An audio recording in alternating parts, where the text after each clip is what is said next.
How's it going, everybody? eCom Tommy with another video coming at you guys. And in this video, I want to go over a topic that everybody seems to be getting wrong in the Facebook groups all over the place. I see it on YouTube, Facebook, and that is the difference between top rated, or how to even get top rated, what the effects are on your account, and the difference between top rated and top rated plus. So if you like the sound of this video, please be sure to give this video a thumbs up so we can get it out to everybody to stop the misinformation out there on top rated and top rated plus, and really just get you guys, in the know on how to get top rated, what the benefits are, and how to get top rated plus. You can do it with drop shipping. It's definitely a little hard, but you can definitely do it. So first off, how do you figure out what top rated plus is? Just go on to Google, type in top rated eBay, or how do you figure out what top rated is? You go type in top rated eBay, and you're gonna get brought to this page.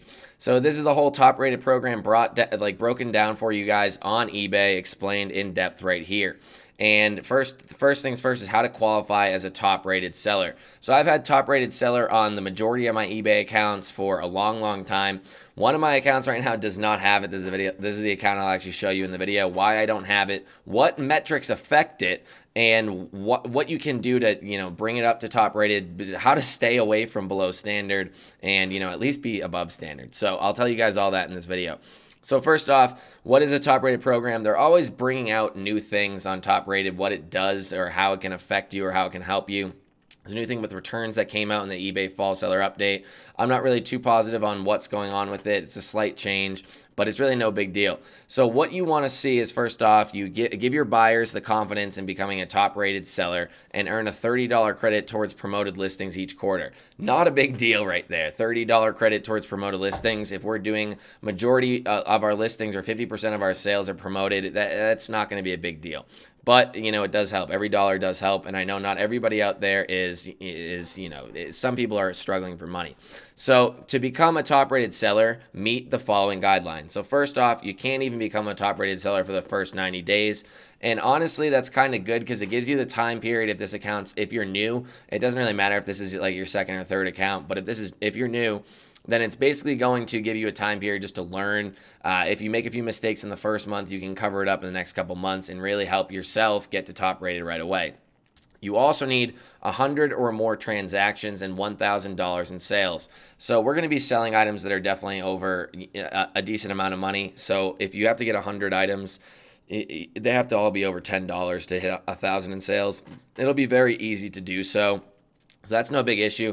The 100 sales is one thing that, if you follow my trainings and the guides that I have, or even join the eBay course that I have down in the description below, you will easily hit that. 100 sales in 3 months is not very hard to do. So, have your account open for 3 months, do 100 sales in 3 months, or during the last 12 months, but do it in the first 3 months and you'll get it. A defect rate less than or equal to 0.5% with 3 or fewer defects from unique buyers. I'll go over that. Cases closed without seller resolution, less than or equal to 0.3%. We'll go over all this inside of my account. And 2 or fewer cases. A late shipment rate less than or equal to 3%, and 5 or fewer late shipments. And tracking uploaded within your stated handling time. And carrier validation for 95% of transactions for U.S. buyers. So that's basically it. That is what will get you top rated. What will you get if you're just top rated? What happens? First off, you look better in eBay's eyes. You do get some, a $30 credit towards your promoted listings. You do get some differentiation with your returns now, where you can give them where you can charge them kind of like a restocking fee. They kind of brought it back in the last update. But also, you need to realize that eBay definitely has a metric that they're in their Cassini algorithm, where if you are top rated, you're obviously better than the person that's below standard, and you're definitely better than the person that's below standard, and you're slightly better than the person that's above standard. So if you are top rated, then you are definitely going to get your items pushed up in search. Is it a large push? Do you see a large difference? No, but you should always be shooting for the best metrics possible, because you should always be trying to have the best account you can possibly have. You don't want to be having items not received cases. You don't want to be uploading tracking not on time. You really want to be making sure that your customers are always happy. And in order to and one of the best ways to make sure your customers are always happy is having great metrics, because it's a good telltale sign. So What happens when you are top rated? One of the other things you can do is then make your listings top rated plus. You will see the seal on listings when you're searching through listings on eBay, and you'll see it. It's a big yellow thing that says top rated seller or something like that, top rated plus. And what does that mean? So first off, you just have to scroll down and you'll find it right here. And basically what it says is that, your biggest thing is you'll get the top rated plus seal displayed prominently in search results and in the listing description. So that's pretty cool because it helps you stick out from other people that are selling that aren't top rated plus. So you need to be top rated in order to be able to have the chance to get the top rated plus seal. Do you get the top rated plus seal on your listings right when you become top rated? No, you do not. Because you need to have same or 1 business day handling time and a 30-day or longer free return period with a money back option. If you don't have that on your items, then you cannot qualify. You can have it on some items and those items will have the top rated plus seal. You could have it on all your items and they'll all have the top rated plus seal. But you need to realize that one of the ways to get top rated is to have handling up all your tracking uploaded within your handling time, or at least 95% of it or above. If you don't have 95%, then you're going to go below top rated. If you can't get your items out within the 1-day handling time, then you're going to go below top rated, and then you're not going to be able to have top rated plus. So you really want to make sure if you're attempting to do this, that your supplier is extremely fast at getting out the items. I never even try to mess with it, but you can do it. And I know people do it. I've seen people using the suppliers that I use that do it.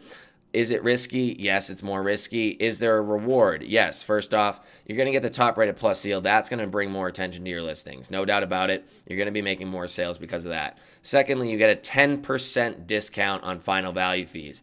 And that's pretty big, but that's not as big as it sounds. So one thing you need to realize is it's not you get rid of all the 10%. If your final value fees were 10%, it doesn't get rid of the 10%. It's a 10% discount on the percentage that they already charge. So let's do a little bit of math here. Basically, if you have a basic store, which I say everybody should have a basic store, and that's what I teach. If you don't have a basic store, you're going to get hit with 10% fees on every single category. If you do have a basic store or above, it's between 4% and 9.15%. 9.15 is pretty much the main percentage here. The majority of them are 9.15. So if you take 9.15, I already did the math here. If you take 9.15 and you multiply it by 0.9, which is taking 10% off of it, then you're actually going to only be getting hit with 8.235%. It's basically 1 full percent. It's a pretty big deal. If you're doing 100,000 in sales, that's an extra $1,000 in your pocket a month. Is it really the biggest deal possible? I don't think it's the biggest deal possible. I wouldn't risk my account trying to get top rated plus just to do so. But by all means, if you want to, go ahead.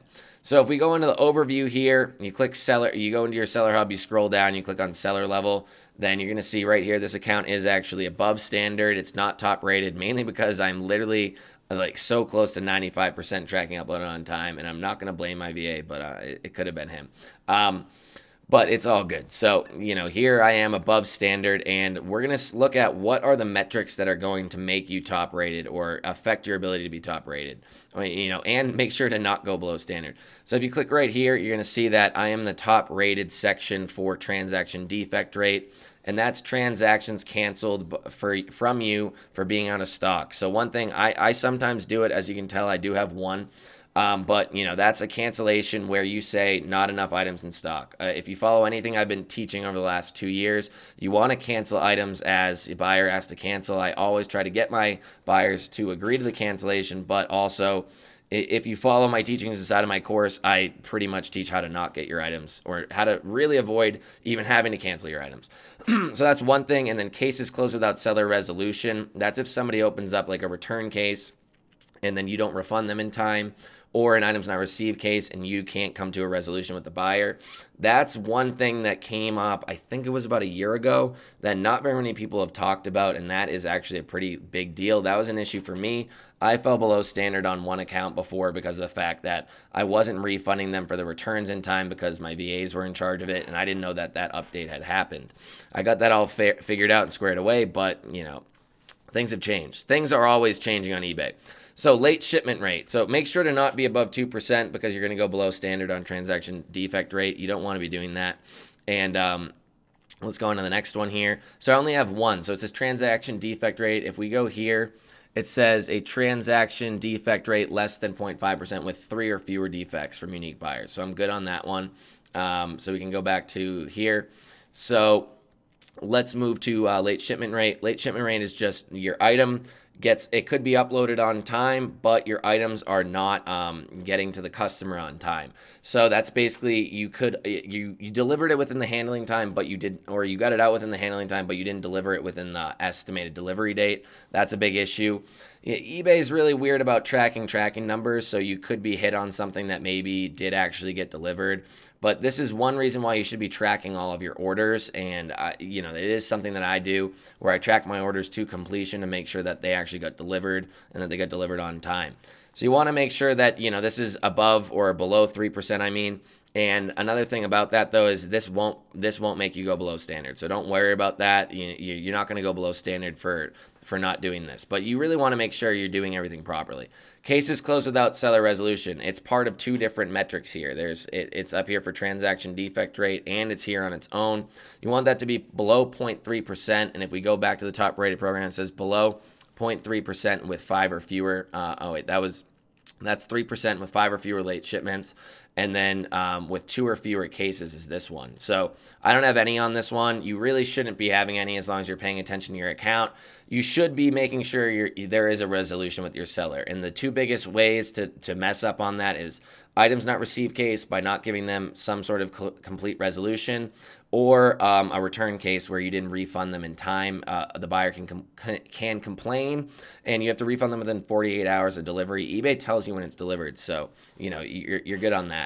But if you don't refund them within 48 hours, they can open up a case, and that's going to hit you. That's the easiest way to get hit, honestly. And the thing about this metric is if you aren't below 0.3%, you're automatically below standard. So this is the second reason why I see people getting hit with below standards and not knowing why, and just being like, oh, what happened? It's because you didn't pay attention to your metrics. And you should be religiously studying these metrics because they do change. Not very often, but they do change.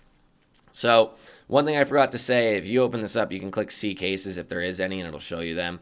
And then tracking uploaded on time and validated. That means that you're getting your items shipped within your handling time. I always like to have a longer handling time, even though I know that my suppliers will probably get the items out quickly. So if I know that they're going to get it out within 1 day, I usually do 3 days, and then I'll just do a shorter shipping time so that these items, it'll show that they'll show up in like 4 to 5 days, but the majority of that 4 to 5 days is actually handling time, which is going to cover you and pad your metrics on this one. One of the things eBay, they're not recognizing one of the shippers that my shipping companies my supplier is using, and that was like 20 something of these transactions right here, and that just didn't get validated. So I picked up on it. I called in, and hopefully they get removed in the next day or so. So another thing about this metric is it won't make you go below standard. So as you can see, uploaded on time but no carrier scan. That's when they can't really tell that the carrier scanned it, and that could be an issue with the shipping company, or if they're very rarely, sometimes there is no carrier scan with like a FedEx or something like that. But uploaded late is really the main thing that's going to happen with a lot of you guys out there. Just make sure you're handling times the 3 days. Some suppliers, if they're really slow, I'd even go up to 4, but I really suggest trying to find a supplier that can get an item out within 3 days. And then transactions and sales, you want to be over 100 transactions, like I said, and you also want to be above 1,000 sales. So this is one of the newer accounts that I have. I started it probably like 4 or 5 months ago. I use it on all my YouTube videos so that if I ever mess up an account or accidentally give out information, it's only one account. And after that, there is things about return rates, but that's not really the whole entire scope of this video. They even say, have you thought about becoming top-rated seller? See how. This is where it's going to show you everything. So really look into your metrics. Really pay attention. I hope this video really showed you the difference between top rated plus, and how to become top rated. I think everybody should be striving for top rated no matter what, but top rated plus, honestly, I'd say is a very advanced thing to try to do on your listings, and it's not necessary. Just the fact that you're top rated means that you're going to have your account in great standing at all points in times, and the fact that you will probably most likely get a little SEO boost over anybody that, say you have the identical listings. If you're top rated and the other person's above standard, you will most likely have a slight advantage over them. So do you need top rated plus? No. Can you get it? Yes, you can. I just don't strive for it until you're up in the big leagues. I don't even do it. So I hope you guys enjoyed this video. If you did enjoy this video, like I said, please give it a thumbs up so we can teach everybody out there how to get top rated. A lot of people think top rated means you automatically get this final value fee discount. There's all sorts of differentiation out there on what people think top rated is.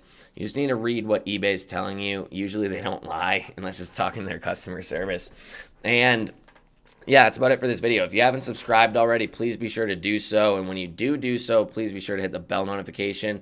It's the only way you will actually get notified of videos that I'm putting out every single week to help you guys better your dropshipping business. So thank you guys. I hope you enjoyed this video. If you have any comments or questions or anything about it, please just post them in the comments below. Thank you, and I'll see you in the next one.